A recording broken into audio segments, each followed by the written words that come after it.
রবীন্দ্রনাথ ঠাকুর রচিত আত্মপরিচয় থেকে পাঠ।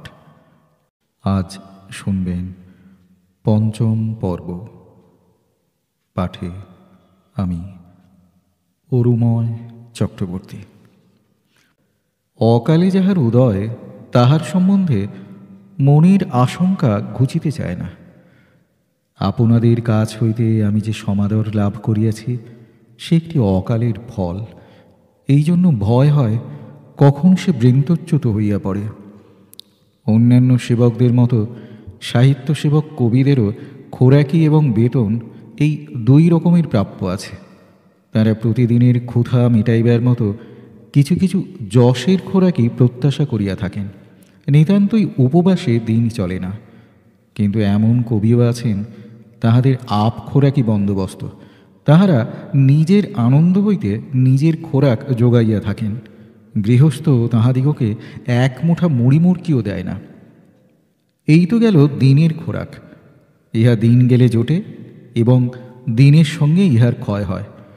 তারপরে বেতন আছে, কিন্তু সে তো মাস না গেলে দাবি করা যায় না। সেই চিরদিনের প্রাপ্যটা বাঁচিয়া থাকিতেই আদায় করিবার রীতি নাই। এই বেতনটার হিসাব চিত্রগুপ্তের খাতাঞ্চিখানাতেই হইয়া থাকে। সেখানে হিসাবের ভুল প্রায় হয় না। কিন্তু বাঁচিয়া থাকিতেই যদি আগাম শোধের বন্দোবস্ত হয়, তবে সেটাতে বড় সন্দেহ জন্মায়। সংসারে অনেক জিনিস ফাঁকি দিয়া পাইয়াও সেটা রক্ষা করা চলে। অনেকে পরকে ফাঁকি দিয়া ধনী হইয়াছে, এমন দৃষ্টান্ত একেবারে দেখা যায় না তাহা নহে। কিন্তু যশ জিনিসটাতে সে সুবিধা নাই। উহার সম্বন্ধে তামাদির আইন খাটে না। যেদিন ফাঁকি ধরা পড়িবে, সেই দিনই ওটি বাজেয়াপ্ত হইবে। মহাকালের এমনি বিধি। অতএব জীবিতকালে কবি যে সম্মান লাভ করিল, সেটি সম্বন্ধে নিশ্চিন্ত হইবার জো নাই। শুধু এই নয়, বাঁচিয়া থাকিতেই যদি মাহিনা চুকাইয়া লওয়া হয়, তবে সেটা সম্পূর্ণ কবির হাতে গিয়া পড়ে না। কবির বাহির দরজায় একটা মানুষ দিন রাত আড্ডা করিয়া থাকে, সে দালালি আদায় করিয়া লয়। কবি যত বড় কবি হউক, তাহার সমস্তটাই কবি নয়। তাহার সঙ্গে যে একটি অহং লাগিয়া থাকে, সকলতাতেই সে আপনার ভাগ বসাইতে চায়। তাহার বিশ্বাস কৃতিত্ব সমস্ত তাহারই এবং কবিত্বের গৌরব তাহারই প্রাপ্য। এই বলিয়া সে থলি ভর্তি করিতে থাকে। এমনি করিয়া পূজার নৈবেদ্য পুরুত চুরি করে। কিন্তু মৃত্যুর পরে ওই অহং পুরুষটার বালাই থাকে না। তাই পাওনাটি নিরাপদে যথাস্থানে গিয়া পৌঁছে। অহংটাই পৃথিবীর মধ্যে সকলের চেয়ে বড় চোর। সে স্বয়ং ভগবানের সামগ্রীও নিজের বলিয়া দাবি করিতে কুণ্ঠিত হয় না। এই জন্যই তো ওই দুর্বৃত্তটাকে দাবাইয়া রাখিবার জন্য এত অনুশাসন। এই জন্যই তো মনু বলিয়াছেন, সম্মানকে বিষের মতো জানিবে, অপমানই অমৃত। সম্মান যেখানেই লোভনীয়, সেখানেই সাধ্যমতো তাহার সংস্রব পরিহার করা ভালো। আমার তো বয়স 50 পার হইল। এখন বনে যাইবার ডাক পড়িয়াছে। এখনও ত্যাগেরই দিন। এখন নূতন সঞ্চয়ের বোঝা মাথায় করিলে তো কাজ চলিবে না। অতএব এই 50-এর পরেও ঈশ্বর যদি আমাকে সম্মান জুটাইয়া দেন, তবে নিশ্চয়ই বুঝিব সে কেবল ত্যাগ শিক্ষারই জন্য। এ সম্মানকে আমি আপনার বলিয়া গ্রহণ করিতে পারিব না। এই মাথার বোঝা আমাকে সেইখানেই নামাইতে হইবে, যেখানে আমার মাথা নত করিবার স্থান। অতএব এটুকু আমি আপনাদিগকে ভরসা দিতে পারি যে, আপনারা আমাকে যে সম্মান দিলেন, তাহাকে আমার অহংকারের উপকরণ রূপে ব্যবহার করিয়া অপমানিত করিব না। আমাদের দেশে বর্তমানকালে 50 পার হইলে আনন্দ করিবার কারণ আছে। কেননা দীর্ঘায়ু বিরল হইয়া আসিয়াছে। যে দেশের লোক অল্প বয়সেই মারা যায়, প্রাচীন বয়সের অভিজ্ঞতার সম্পদ হইতে সে দেশ বঞ্চিত হয়। তারুণ্যত ঘোড়া, আর প্রবীণতাই সারথি। সারথিহীন ঘোড়ায় দেশের রথ চালাইলে কিরূপ বিষম বিপদ ঘটিতে পারে, আমরা মাঝে মাঝে তাহার পরিচয় পাইয়াছি। অতএব এই অল্পায়ুর দেশে যে মানুষ 50 পার হইয়াছে, তাহাকে উৎসাহ দেওয়া যাইতে পারে। কিন্তু কবি তো বৈজ্ঞানিক, দার্শনিক, ঐতিহাসিক বা রাষ্ট্রনীতিবিদ নহে। কবিত্ব মানুষের প্রথম বিকাশের লাবণ্য প্রভাতে। সম্মুখে জীবনের বিস্তার যখন আপনার সীমাকে এখনো খুঁজিয়া পায় নাই, আশা যখন পরম রহস্যময়ী, তখনই কবিত্বের গান নব নব সুরে জাগিয়া উঠে। অবশ্য এই রহস্যের সৌন্দর্যটি যে কেবল প্রভাতেরই সামগ্রী তাহা নহে। আয়ু অবসানের দিনান্তকালেও অনন্ত জীবনের পরম রহস্যের জ্যোতির্ময় আভাস আপনার গভীরতর সৌন্দর্য প্রকাশ করে। কিন্তু সেই রহস্যের স্তব্ধ গাম্ভীর্য গানের কলোচ্ছ্বাসকে নীরব করিয়াই দেয়। তাই বলিতেছি, কবির বয়সের মূল্য কি? অতএব বার্ধক্যের আরম্ভে যে আদর লাভ করিলাম, তাহাকে প্রবীণ বয়সের প্রাপ্য অর্ঘ্য বলিয়া গণ্য করিতে পারি না। আপনারা আমার এই বয়সেও তারুণ্যের প্রাপ্যই আমাকে দান করিয়াছেন। তাহাই কবির প্রাপ্য। তাহা শ্রদ্ধা নহে, ভক্তি নহে, তাহা হৃদয়ের প্রীতি।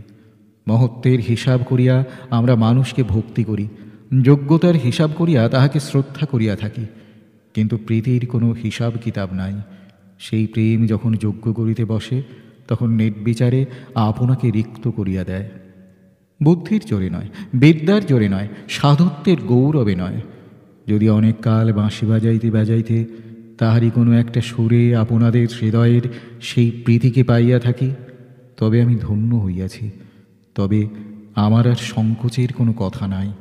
কেননা আপনাকে দিবার বেলায় প্রীতির যেমন কোনো হিসাব থাকে না, তেমনি যে লোক ভাগ্যক্রমে তাহা পায়, নিজের যোগ্যতার হিসাব লইয়া তাহারও কুণ্ঠিত হইবার কোনো প্রয়োজন নাই। যে মানুষ প্রেম দান করিতে পারে, ক্ষমতা তাহারই। যে মানুষ প্রেম লাভ করে, তাহার কেবল সৌভাগ্য। প্রেমের ক্ষমতা যে কত বড়, আজ আমি তাহা বিশেষ রূপে অনুভব করিতেছি। আমি যাহা পাইয়াছি তাহা সস্তা জিনিস নহে। আমরা ভৃত্যকে যে বেতন চুকাইয়া দিই, তাহা তুচ্ছ। স্তুতিবাদককে যে পুরস্কার দিই, তাহা হেয়। সেই অবজ্ঞার দান আমি প্রার্থনা করি নাই, আপনারাও তাহা দেন নাই। আমি প্রেমেরই দান পাইয়াছি। সেই প্রেমের একটি মহৎ পরিচয় আছে। আমরা যে জিনিসটার দাম দিই, তাহার ত্রুটি সহিতে পারি না। কোথাও ফুটা বা দাগ দেখিলে দাম ফিরাইয়া লইতে চাই। যখন মজুরি দিই, তখন কাজের ভুলচুকের জন্য জরিমানা করিয়া থাকি। কিন্তু প্রেম অনেক সহ্য করে, অনেক ক্ষমা করে। আঘাতকে গ্রহণ করিয়াই সে আপনার মহত্ব প্রকাশ করে। আজ 40 বৎসরের ঊর্ধ্বকাল সাহিত্যের সাধনা করিয়া আসিয়াছি। ভুলচুক যে অনেক করিয়াছি এবং আঘাতও যে বারংবার দিয়াছি, তাহাতে কোনোই সন্দেহ থাকিতে পারে না। আমার সেই সমস্ত অপূর্ণতা, আমার সেই সমস্ত কঠোরতা, বিরুদ্ধতার ঊর্ধ্বে দাঁড়াইয়া আপনারা আমাকে যে মাল্য দান করিয়াছেন, তাহা প্রীতির মাল্য ছাড়া আর কিছুই হইতে পারে না। এই দানই আপনাদের যথার্থ গৌরব, এবং সেই গৌরবেই আমি গৌরবান্বিত। যেখানে প্রাকৃতিক নির্বাচনের নিয়ম প্রবল, সেখানে প্রাকৃতিক প্রাচুর্যের প্রয়োজন আছে। যেখানে অনেক জন্মে, সেখানে মরেও বেশি। তাহার মধ্য হইতে কিছু টিকিয়া যায়। কবিদের মধ্যে যাহারা কলা নিপুণ, যাহারা আর্টিস্ট, তাহারা মানসিক নির্বাচনের নিয়মে সৃষ্টি করেন, প্রাকৃতিক নির্বাচনকে কাছে ঘেঁষিতে দেন না। তাহারা যাহা কিছু প্রকাশ করেন, তাহা সমস্তটাই একেবারে সার্থক হইয়া ওঠে। আমি জানি আমার রচনার মধ্যে সেই নিরতিশয় প্রাচুর্য আছে, যাহা বহু পরিমাণে ব্যর্থতা বহন করে। অমরত্বের তরণীতে স্থান বেশি নাই। এই জন্য বোঝাকে যতই সংহত করিতে পারিব, বিনাশের পারের ঘাটে পৌঁছিবার সম্ভাবনা ততই বেশি হইবে। মহাকালের হাতে আমরা যত বেশি দিব, ততই বেশি সে লইবে, ইহা সত্য নহে। আমার বোঝা অত্যন্ত ভারী হইয়াছে। ইহা হইতেই বোঝা যাইতেছে, ইহার মধ্যে অনেকটা অংশে মৃত্যুর মার্কা পড়িয়াছে। যিনি অমরত্ব রথের রথী, তিনি সোনার মুকুট, হীরার কণ্ঠী, মানিকের অঙ্গদ ধারণ করেন। তিনি বস্তা মাথায় করিয়া লন না। কিন্তু আমি কারুকরের মতো সংহত অথচ মূল্যবান গহনা গড়িয়া দিতে পারি নাই। আমি যখন যাহা জুটিয়াছে, তাহা লইয়া কেবল মোঠ বাঁধিয়া দিয়াছি। তাহার দামের চেয়ে তাহার ভার বেশি। অপব্যয় বলিয়া যেমন একটা ব্যাপার আছে, অপসঞ্চয়ও তেমনি একটি উৎপাত। সাহিত্যে এই অপরাধ আমার ঘটিয়াছে। যেখানে মাল চালানের পরীক্ষাশালা, সেই কাস্টম হাউসের হাত হইতে তাহার সমস্তগুলি পার হইতে পারিবে না। কিন্তু সেই লোকসানের আশঙ্কা লইয়া ক্ষোভ করিতে চাহি না। যেমন একদিকে চিরকালটা আছে, তেমনি আর দিকে ক্ষণকালটাও আছে। সেই ক্ষণকালের প্রয়োজনে, ক্ষণকালের উৎসবে, এমনকি ক্ষণকালের অনাবশ্যক ফেলা ছড়ার ব্যাপারেও যাহা যোগান দেওয়া গেছে, তাহার স্থায়িত্ব নাই বলিয়া যে তাহার কোনো ফল নাই তাহা বলিতে পারি না। একটা ফল তো এই দেখিতেছি, অন্তত প্রাচুর্যের দ্বারাতেও বর্তমানকালের হৃদয়টিতে আমার কবিত্ব চেষ্টা কিছু পরিমাণে জুড়িয়া বসিয়াছে, এবং আমার পাঠকদের হৃদয়ের তরফ হইতে আজ যাহা পাইলাম তাহা যে অনেকটা পরিমাণে সেই দানের প্রতিদান, তাহাতে সন্দেহ নাই। কিন্তু এই দানও যেমন ক্ষণস্থায়ী, তাহার প্রতিদানও চিরদিনের নহে। আমি যে ফুল ফুটাইয়াছি তাহারও বিস্তর ছড়িবে। আপনারা যে মালা দিলেন তাহারও অনেক শুকাইবে।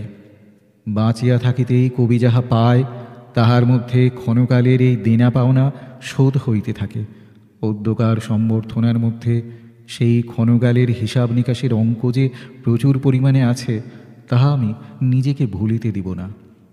এই ক্ষণকালের ব্যবসায়ে ইচ্ছায় অনিচ্ছায় অনেক ফাঁকি চলে। বেস্তর ব্যর্থতা দিয়া ওজন ভারী করিয়া তোলা যায়। যতটা মনে করা যায় তাহার চেয়ে বলা যায় বেশি। দর অপেক্ষা দস্তুরের দিকে বেশি দৃষ্টি পড়ে।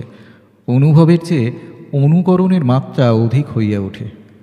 আমার সুদীর্ঘকালের সাহিত্য কারবারে সেই সকল ফাঁকি জ্ঞানে অজ্ঞানে অনেক জমিয়াছে, সে কথা আমাকে স্বীকার করিতেই হইবে। কেবল একটি কথা আজ আমি নিজের পক্ষ হইতে বলিব, সেটি এই যে সাহিত্যে আজ পর্যন্ত আমি যাহা দিবার যোগ্য মনে করিয়াছি তাহাই দিয়াছি। লোকে যাহা দাবি করিয়াছে তাহাই যোগাইতে চেষ্টা করি নাই। আমি আমার রচনা পাঠকদের মনের মতো করিয়া তুলিবার দিকে চোখ না রাখিয়া আমার মনের মতো করিয়াই সভায় উপস্থিত করিয়াছি। সভার প্রতি ইহাই যথার্থ সম্মান। কিন্তু এরূপ প্রণালীতে আর যাহাই হোক, শুরু হইতে শেষ পর্যন্ত বাহবা পাওয়া যায় না। আমি তাহা পাইও নাই। আমার যশের ভোজে আজ সমাপনের বেলায় যে মধুর জুটিয়াছে, বরাবর এর রসের আয়োজন ছিল না। যে ছন্দে যে ভাষায় একদিন কাব্য রচনা আরম্ভ করিয়াছিলাম, তখনকার কালে তাহা আদর পায় নাই, এবং এখনকার কালেও যে তাহা আদরের যোগ্য তাহা আমি বলিতে চাই না। কেবল আমার বলিবার কথা এই যে, যাহা আমার তাহাই আমি অন্যকে দিয়াছিলাম। ইহার চেয়ে সহজ সুবিধার পথ আমি অবলম্বন করি নাই। অনেক সময় লোককে বঞ্চনা করিয়াই খুশি করা যায়, কিন্তু সেই খুশিও কিছুকাল পরে ফিরিয়া বঞ্চনা করে। সেই সুলভ খুশির দিকে লোভ দৃষ্টিপাত করি নাই। তাহার পরে আমার রচনায় অপ্রিয় বাক্যও আমি অনেক বলিয়াছি, এবং অপ্রিয় বাক্যের যাহা নগদ বিদায় তাহাও আমাকে বারবার পিঠ পাতিয়া লইতে হইয়াছে। আপনার শক্তিতেই মানুষ আপনার সত্য উন্নতি করিতে পারে। মাগিয়া পাতিয়া কেহ কোনোদিন স্থায়ী কল্যাণ লাভ করিতে পারে না। এই নিতান্ত পুরাতন কথাটিও দুঃসহ গালি না খাইয়া বলিবার সুযোগ পাই নাই। এমন ঘটনা উপরে উপরে অনেকবারই ঘটিল, কিন্তু যাহাকে আমি সত্য বলিয়া জানিয়াছি তাহাকে হাটে বিকাইয়া দেয়া লোকপ্রিয় হইবার চেষ্টা করি নাই। আমার দেশকে আমি অন্তরের সহিত শ্রদ্ধা করি। আমার দেশের যাহা শ্রেষ্ঠ সম্পদ তাহার তুলনা আমি কোথাও দেখি নাই। এই জন্য দুর্গতের দিনের যে কোনো ধূলি জঞ্জাল সেই আমাদের চির সাধনার ধনকে কিছুমাত্র আচ্ছন্ন করিয়াছে, তাহার প্রতি আমি লেশমাত্র মমতা প্রকাশ করি নাই। এইখানে আমার শ্রোতা ও পাঠকদের সঙ্গে ক্ষণে ক্ষণে আমার মতের গুরুতর বিরোধ ঘটিয়াছে। আমি জানি এই বিরোধ অত্যন্ত কঠিন এবং ইহার আঘাত অতিশয় মর্মান্তিক। এই অনৈক্যে বন্ধুকে শত্রু ও আত্মীয়কে পর বলিয়া আমরা কল্পনা করি, কিন্তু এই রূপ আঘাত দিবার যে আঘাত তাহাও আমি সহ্য করিয়াছি। আমি অপ্রিয়তাকে কৌশলে এড়াইয়া চলিবার চেষ্টা করি নাই। এই জন্যই আজ আপনাদের নিকট হইতে যে সমাদর লাভ করিলাম তাহাকে এমন দুর্লভ বলিয়া শিরোধার্য করিয়া লইতেছি। ইহা স্তুতিবাক্যের মূল্য নহে, ইহা প্রীতিরই উপহার। ইহাতে যে ব্যক্তি মান পায় সেও সম্মানিত হয়, আর যিনি মান দেন তাহারও সম্মান বৃদ্ধি হয়। যে সমাজে মানুষ নিজের সত্য আদর্শকে বজায় রাখিয়া নিজের সত্য মতকে খর্ব না করিয়াও শ্রদ্ধা লাভ করিতে পারে, সেই সমাজই যথার্থ শ্রদ্ধাভাজন। যেখানে আদর পাইতে হইলে মানুষ নিজের সত্য বিকাইয়া দিতে বাধ্য হয়, সেখানকার আদর আদরণীয় নহে। কে আমার দলে, কে আমার দলে নয়, সেই বুঝিয়া যেখানে স্তুতি সম্মানের ভাগ বন্টন হয়, সেখানকার সম্মান অস্পৃশ্য। সেখানে যদি ঘৃণা করিয়া লোক গায়ে ধুলা দেয়, তবে সেই ধুলাই যথার্থ ভূষণ। যদি রাগ করিয়া গালি দেয়, তবে সেই গালি যথার্থ সম্বর্ধনা। সম্মান যেখানে মহৎ, যেখানে সত্য, সেখানে নম্রতায় আপনি মন নত হয়। অতএব আজ আপনাদের কাছ হইতে বিদায় হইবার পূর্বে এ কথা অন্তরের সহিত আপনাদিগকে জানাইয়া যাইতে পারিব যে আপনাদের প্রদত্ত এই সম্মানের উপহার আমি দেশের আশীর্বাদের মতো মাথায় করিয়া লইলাম। ইহা পবিত্র সামগ্রী, ইহা আমার ভোগের পদার্থ নহে। ইহা আমার চিত্তকে বিশুদ্ধ করিবে, আমার অহংকারকে আলোড়িত করিয়া তুলিবে না। শুনলেন রবীন্দ্রনাথ ঠাকুর রচিত আত্মপরিচয় গ্রন্থ থেকে পাঠ। আজ শুনলেন পঞ্চম পর্ব। পাঠে ছিলাম আমি, অরুময় চক্রবর্তী। রবীন্দ্রনাথ ঠাকুরের সমগ্র প্রবন্ধ সাহিত্যের অসম্পাদিত পাঠ শোনার জন্য অনুগ্রহ করে আমাদের এই চ্যানেলটি সাবস্ক্রাইব করুন এবং আপনার মূল্যবান মতামত জানান কমেন্ট বক্সের মাধ্যমে।